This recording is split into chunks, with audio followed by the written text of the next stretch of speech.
नमस्कार, मैं हूं प्रवेश मिश्रा। आप देख रहे हैं राइस प्लस। मैं आप सभी का हार्दिक स्वागत करता हूं।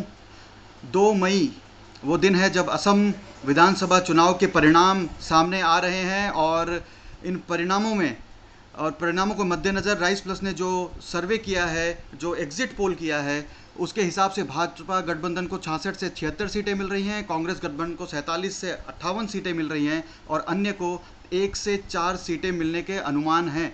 और इस एग्जिट पोल को लेकर हमारे साथ आज चर्चा करने के लिए भाजपा प्रवक्ता प्रमोद स्वामी हमारे साथ मौजूद है। प्रमोद जी, आपका बहुत बहुत स्वागत है। नमस्कार। क्या कहना चाहते हैं? बस कुछ ही पल बचे हैं, 7 बज के पार हो चुके हैं। कुछ ही घंटों में फिर परिणाम आने स्टार्ट हो जाएंगे। पहले रुझान आएंगे, फिर परिणामों में तब तब्दील होंगे। किस तरीके का देख रहे हैं आप? 66 से 76 मिल रहे हैं आपको एग्जिट पोल के हिसाब से? हाँ, राइस प्लस ने जो सर्वे किया है उसमें आपने 66 से 76 सीट, हाँ, हमारी एनडीए को दी है। और 47 से 58 सीट आपने कांग्रेस को दी है। और अन्य के खाते में आपके हिसाब से 1 से लेकर के 4 सीटें हैं। जी। और कल हमारे जो अध्यक्ष है श्री रंजीत कुमार दास जी, भारतीय जनता पार्टी आसाम प्रदेश के, हम्म। उन्होंने भी एक प्रेस कॉन्फ्रेंस करके इस बात को सिलसिलेवार रूप से उन्होंने रखा है कि भारतीय जनता पार्टी को 60 सीटें, एजीपी को 8 और यूपीपीएल को 5 सीटें मिलेंगी, ऐसा हमारा आकलन है। हम्म। जैसा कि मिश्रा जी आप जानते हैं कि 2016 के चुनाव में हमने भारतीय जनता पार्टी ने 60 सीटें जीती थी, और एजीपी ने 14 और बीपीएफ ने 12। इस तरह से ये 86 सीटें हमारे खाते में आई थी और हमने सरकार बनाई। तो इस बार जो आपकी समीक्षा है वो काफी हद तक मेरे को लगता है सही है।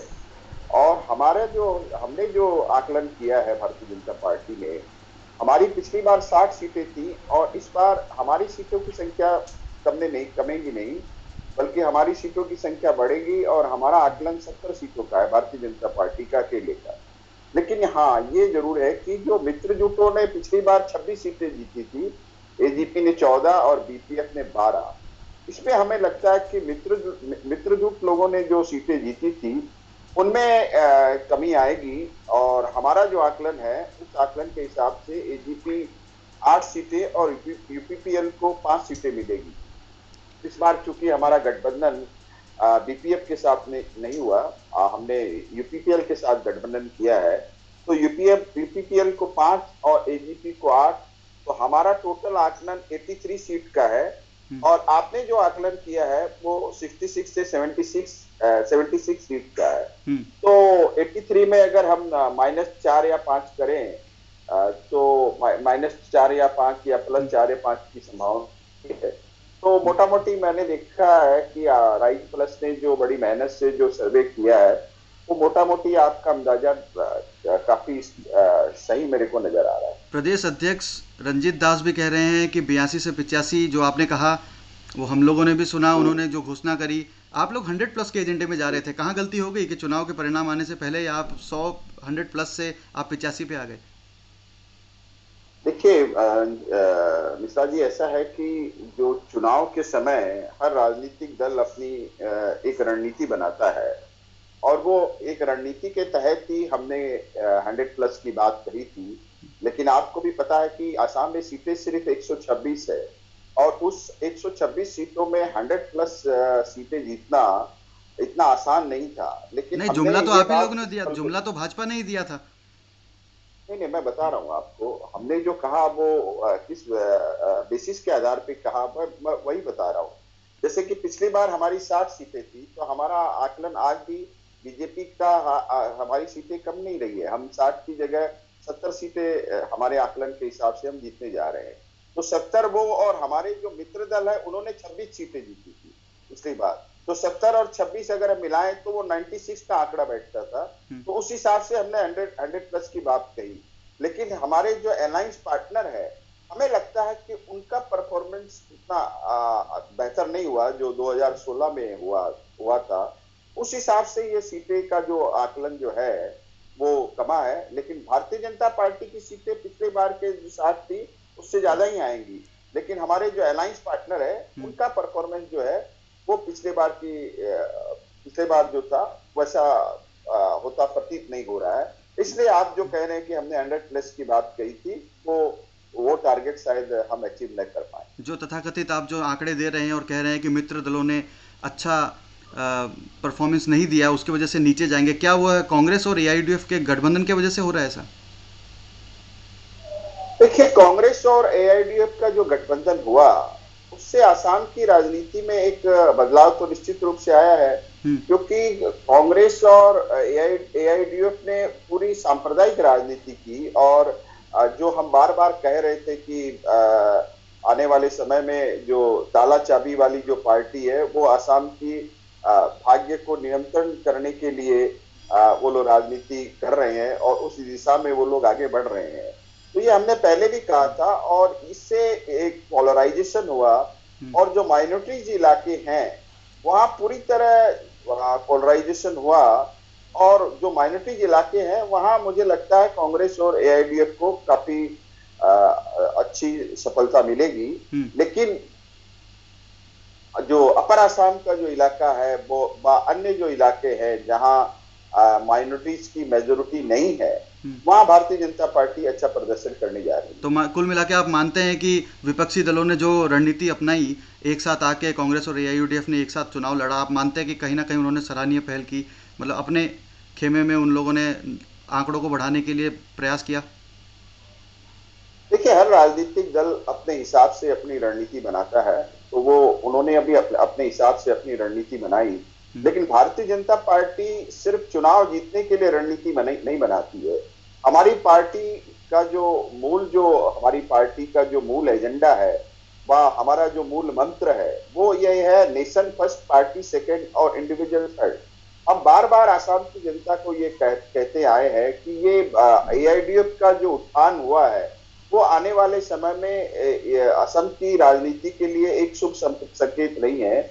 और जो बात हमने कही, उस बात को असम की जनता ने भी माना है, और ये हो सकता है कांग्रेस को इससे कई माइनॉरिटी इलाके में उनकी रणनीति सफल हुई है। लेकिन आने वाले समय में आसाम के हितों को अगर हम मद्देनजर करते हुए अगर इस पे विचार करें, तो ये कांग्रेस और बदरुद्दीन का जो गठबंधन है, ये आने वाले समय के लिए एक शुभ संकेत नहीं है, ऐसा हमारा मानना है। तो कुल मिला के मैं आपसे एक आखिरी सवाल और पूछना चाहता हूँ कि लगभग आंकड़ों की बात करें तो चाहे हमारा एग्जिट पोल हो या कोई दूसरे एग्जिट पोल हो या आपके अनुमान हो, आप सरकार बनाने जा रहे हैं ऐसा प्रतीत हो रहा है आंकड़े देखकर। क्या मुख्यमंत्री चेहरे के नाम पर सहमति बन गई है? देखिए, हमने ये जो चुनाव जो लड़ा था, उसके पहले भी इस तरह के काफी प्रश्न मीडिया ने किए थे कि आने वाले समय में कौन मुख्यमंत्री होगा। तो उसपे हमारी पार्टी का बड़ा स्पष्ट हमारा निर्णय था कि इस बारे में जो पार्लियामेंट्री बोर्ड है भारतीय जनता पार्टी की, वो तय करेगी कि मुख्यमंत्री कौन होगा। हमने ये चुनाव श्री सर्बानंद सोनोवाल जी, हेमंत बिश्व शर्मा जी और हमारे पार्टी के अध्यक्ष श्री रंजीत दास जी के नेतृत्व में टीम आसाम ने बेहतरीन रूप से लड़ा है। और केंद्र नेतृत्व श्री नरेंद्र मोदी जी, प्रधानमंत्री श्री नरेंद्र मोदी जी, हमारे लौह पुरुष गृह मंत्री श्री अमित शाह जी और पार्टी के अध्यक्ष श्री जेपी नड्डा जी ने जो मार्गदर्शन दिया, उसके तहत एक रणनीति के तहत और कुछ विचारों को लेकर के हम जनता के बीच में गए। ठीक है प्रमोद जी, मैं समझ गया। ये आपने पार्टी वाला जवाब दे दिया, जो निर्देश आपको दिए गए होंगे। पर कुछ ना कुछ क्या हेमंत बिश्व शर्मा मुख्यमंत्री बन रहे हैं? कुछ एक सर्वे ऐसे आ रहे हैं जिनमें सुना ऐसा जा रहा है कि उनको कुछ ज़्यादा आंकड़े मिल रहे हैं, कुछ चर्चा चल रही है बाजार में कि हेमंत बिश्व शर्मा हो सकते हैं क्या मुख्यमंत्री? देखिए, हेमंत बिश्व शर्मा आसाम के काफी पॉपुलर नेताओं में से एक है, और इस बार उन्होंने काफी रैलियां की है, पदयात्रा की है, और उनके जो रोड शो है उसमें जिस तरह से जन सैलाब उमड़ा है, वो उनकी लोकप्रियता को प्रदर्शित करता है। और हमारे जो मुख्यमंत्री है जी श्री सर्बानंद सोनोवाल जी, उनका अपना एक अलग व्यक्तित्व है, वो मृदभाषी है और काफी सोच समझ कर करके अपनी बात जनता के बीच में रखते हैं। तो इस तरह की तुलना आप मीडिया में आप लोग करते हैं, आप लोग उसके लिए स्वतंत्र हैं, लेकिन मुख्यमंत्री कौन होगा इसका निर्णय पार्लियामेंट्री बोर्ड ही करेगा। और मैं पार्टी का एक साधारण कार्यकर्ता हूं, इसलिए मैं इस पे कोई टीका टिप्पणी करूं ये उचित नहीं होगा। अगर आप मानते हैं कि हेमंत बिस्वा शर्मा ने बहुत ही बेहतरीन काम किया कोरोना काल में, जिस तरीके से उन्होंने काम किया, बाकी डिपार्टमेंट सारे संभाले, तो क्यों ना नाम घोषित कर दिया जाए। हो सकता था कि आपको हो सकता है ज़्यादा सीटें मिल जाती। नहीं, देखिए, कोरोना काल में भी उन्होंने बेहतरीन काम किया और आज ये जो सरकार है वो केयर टेकर गवर्नमेंट है, आपको भी पता होना चाहिए, क्योंकि 2 तारीख को नतीजे निकलने के बाद में आसाम की जनता जिसे जनादेश देगी वो पूर्णकालीन सरकार होगी। लेकिन अभी ये केयर टेकर गवर्नमेंट है और केयर टेकर गवर्नमेंट के एक हेल्थ मिनिस्टर होने के बावजूद भी ये चुनाव 6 तारीख को खत्म होने के बाद भी उन्होंने जिस निष्ठा से हाँ। अपने कर्तव्य का पालन करते हुए कोरोना की लड़ाई में जो बेहतरीन काम किया है उसकी प्रशंसा आप मीडिया के लोग और आसाम की जनता भी कर रही है।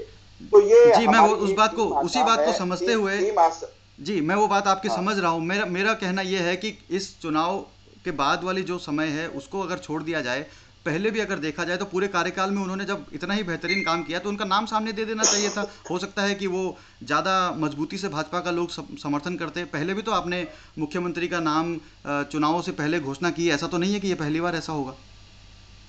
देखिए, ये रणनीति केंद्र नेतृत्व बनाता है कि किस चुनाव में चीफ मिनिस्टर कैंडिडेट अनाउंस किया जाए या नहीं किया जाए। जैसे कि हमारे यहाँ परंपरा है, जहां हमारी सरकार नहीं रहती है वहां हम चीफ मिनिस्टर का कैंडिडेट है वो पहले अनाउंस करते हैं। लेकिन जहां हमारी सरकार रहती है वहां चीफ मिनिस्टर का कैंडिडेट हम पहले अनाउंस नहीं करते हैं और हर राज्य के हिसाब से पार्टी अपनी एक रणनीति बनाती है, उस रणनीति के तहत ही पार्टी काम करती है। और केंद्र नेतृत्व ने जो रणनीति बनाई उसके ऊपर में सबने मिलकर के एक टीम आसाम में श्री सर्बानंद सोनोवाल जी, हेमंत बिस्वा शर्मा जी और रंजीत कुमार दास जी जो हमारे पार्टी के अध्यक्ष है, उनने मिलकर के चुनाव लड़ा है। और हमारे बीच में इस बात को कभी लेकर चर्चा नहीं होती कि कौन मुख्यमंत्री होगा और कौन मुख्यमंत्री नहीं होगा। ये टीम आसाम बेहतरीन काम कर रही है और 2 तारीख को नतीजे के निकलने के बाद में जो ये आपका प्रश्न है इसका भी उत्तर मिल जाएगा। खैर, मैं आपकी इस बात से पूरी तरह सहमत नहीं हूँ कि जहाँ पे सरकार नहीं होती है वहाँ पर आप मुख्यमंत्री का चेहरा पहले घोषित करते हैं। उत्तर प्रदेश में भी आपकी सरकार नहीं थी, समाजवादी पार्टी की सरकार थी, पर वहाँ पे नहीं घोषणा हुई थी कि कौन मुख्यमंत्री चेहरा होगा। आप लोग लड़े, जीते, उसके बाद योगी आदित्यनाथ सामने आए और उनको मुख्यमंत्री बनाया गया। खैर, वो एक दूसरी चर्चा का विषय है। कल के परिणामों के हिसाब से राइज प्लस के एग्जिट पोल ने 66 से 76 का अनुमान लगाया है जो भाजपा के खेमे में जा सकता है। मैं आपको बहुत बहुत बधाई देता हूँ, शुभकामनाएं देता हूँ कल के लिए, और देखते हैं किस तरीके से परिणाम जाते हैं। और हमसे जुड़ने के लिए और आज इस पूरे एग्जिट पोल पर चर्चा करने के लिए प्रमोद जी आपका बहुत बहुत धन्यवाद। धन्यवाद प्रवेश जी, आपने मुझे बुला करके जो 2 शब्द कहने का मौका दिया उसके लिए मैं राइज प्लस और प्रवेश जी आपको धन्यवाद ज्ञापन करता हूँ।